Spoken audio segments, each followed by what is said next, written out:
I had known ever since I can remember that I had been not only adopted, but I had been born about 4 months premature. And I knew that I had been very sick and very tiny, and the doctors didn't have a very good prognosis for my life. And to me, I didn't have a lot of questions about that growing up, because I guess to me it didn't matter, because I was healthy, I was in a great home, I was loved, and life was good. But Melissa only knew part of the story. She was 14 when her older sister got pregnant out of wedlock and considered an abortion. Melissa's mother, Linda, wanted to stop her daughter from having the abortion and told her daughters the shocking circumstances of Melissa's birth. She said, "You know, we never meant to keep it from you. There's no easy way to tell you this. Please know that we'll always love you." And then she just kind of blurted it out. She said, "You know, Melissa, your mother had an abortion during her 5th month of pregnancy with you, and you survived it."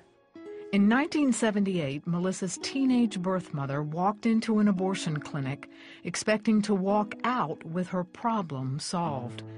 She chose a saline injection to end the life of her 5-month-old baby. When the procedure was over, a nurse heard her 2-pound baby crying from the discarded medical waste.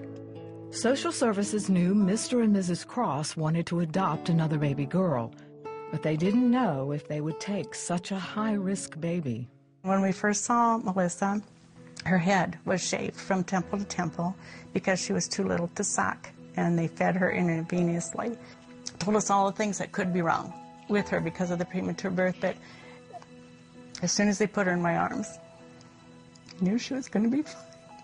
She was just beautiful, absolutely beautiful. Melissa recovered completely and lived a normal childhood until the circumstances of her birth were revealed. Now questions flooded her mind. The biggest question was, why? Why could you make that decision to end my life? You know, could I have been so unwanted and so unloved by them? Even though I knew that Jesus loved me and my family loved me, it could not take away the pain. For me, it made absolute sense to look for my biological parents. I mean, first of all, I wanted answers, and then very quickly it moved to wanting to let them know that I was okay. And I also wanted to let them know that no matter what, I'm still their daughter, and let them know that I also forgave them. Over the next 16 years, Melissa conducted an exhaustive and painful search for her birth parents. After gaining access to her records, she discovered her birth father had passed away. Melissa was able to locate her maternal grandparents, who responded to her efforts with a letter and pictures. But they decided it was best not to contact her birth mother. In the letter, my grandfather included a couple pictures of my mother. And when I looked at those pictures, I couldn't recognize anything about myself in her. But that was a huge moment in my life, too, because I'll just remember always looking at that picture, and it just hit me like a ton of bricks. I went, Lord, I get it. I'm not her. I wasn't supposed to be her. I'm me, and I'm a wonderful gift the way that you made me. Melissa is now married, and there is no doubt in her mind that God saved her for a purpose. And part of that purpose, she says, is sharing her story of life with the world. And she treasures being a mother herself. I know that that was the Lord's plan for me also, because all those years I just desperately wanted to be a mother. But I was very scared.